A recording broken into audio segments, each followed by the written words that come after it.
from now for our convention. Ours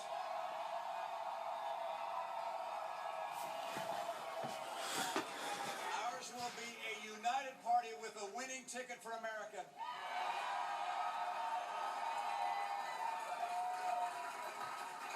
You know, 3 years ago this week, a newly elected President Obama faced the American people, and he said, look, if I can't turn this economy around in 3 years, I'll be looking at a one-term proposition, and we're here to collect.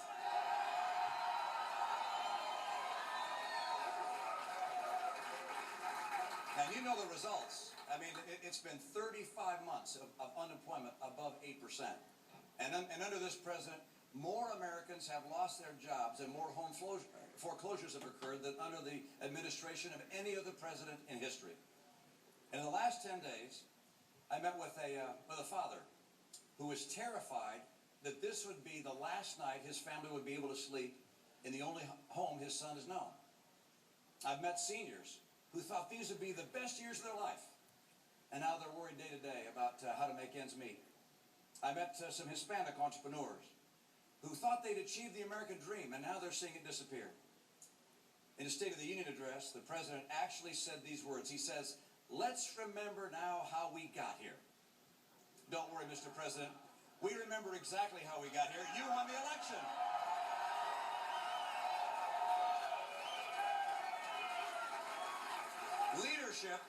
Leadership is about taking responsibility, not making excuses. In another era of American crisis, Thomas Paine is reported to have said, lead, follow, or get out of the way. Well, Mr. President, you were elected to lead. You chose to follow. And now it's time for you to get out of the way.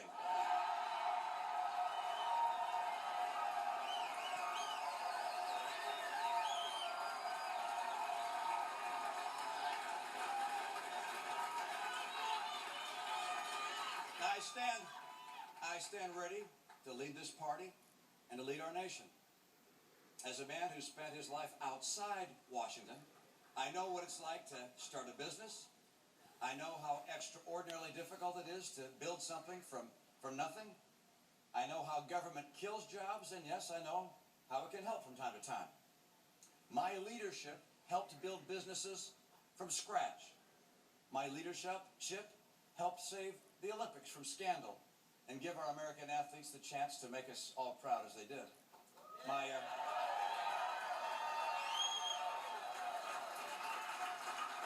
My leadership cut taxes 19 times and cast over 800 vetoes. We balanced the budget every single year, and we kept our schools first in the nation.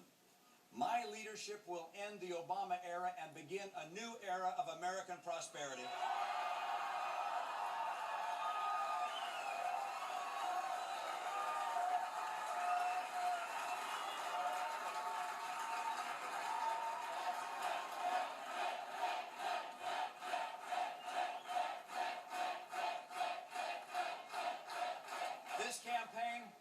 This campaign is about more than replacing a president. It's about saving the soul of America. President Obama and I have very different visions of America.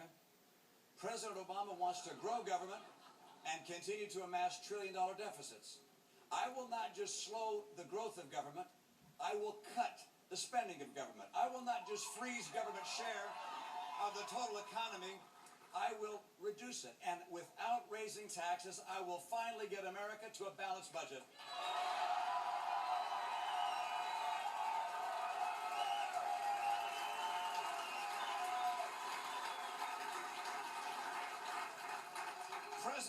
President Obama's view of a free economy is to send your money to his friends. My vision for a free enterprise economy is to return entrepreneurship and the genius and creativity to the American people.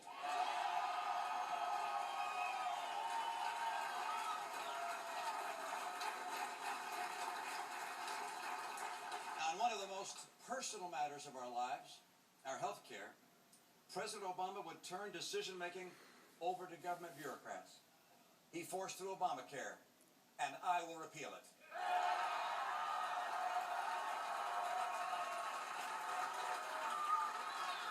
You know, like his colleagues in the faculty lounge who think they know better, President Obama demonizes and denigrates almost every sector of our economy.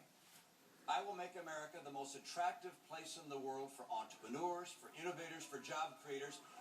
And unlike the other people running for president, I know how to do that because I've done it before.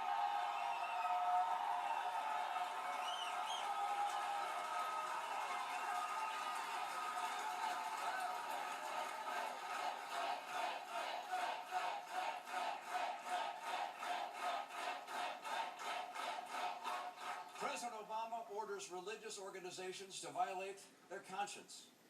I will defend religious liberty and overturn regulations that trample on our first freedom.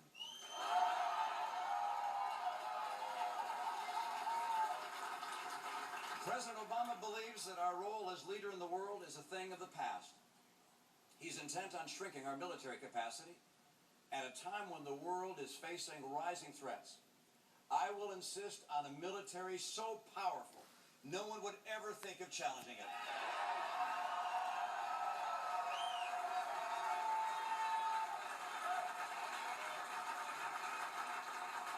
President Obama has adopted a policy of appeasement and apology. I will speak out for those seeking freedom, and I will stand shoulder to shoulder with our friends around the world.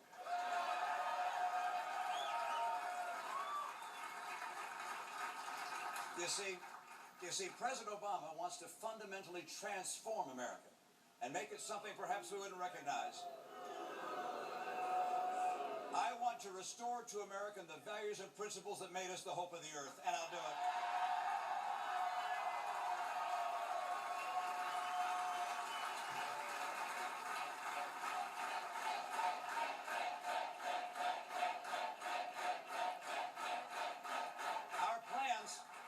Our plans protect freedom and opportunity, and our blueprint is the Constitution of the United States.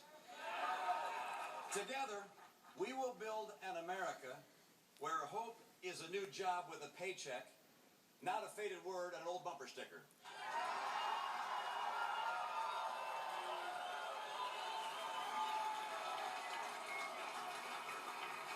Now, let me be clear.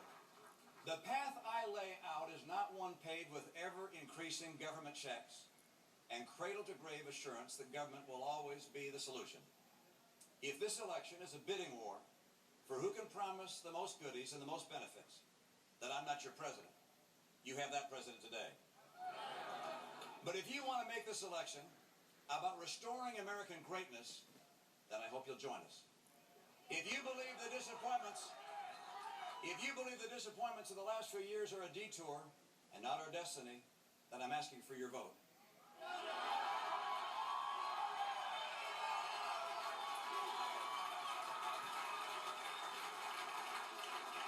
I'm asking each of you to remember how special it is to be an American.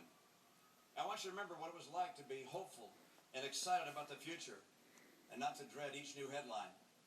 I want you to remember when you spent more time dreaming about where to send your kids to college than wondering how you'd make it to the next paycheck. I want you to remember when you weren't afraid to look at your retirement savings or the price at the gas pump.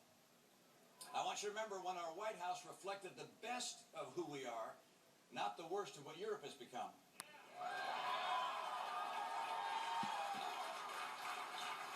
That America is still out there. We believe in that America.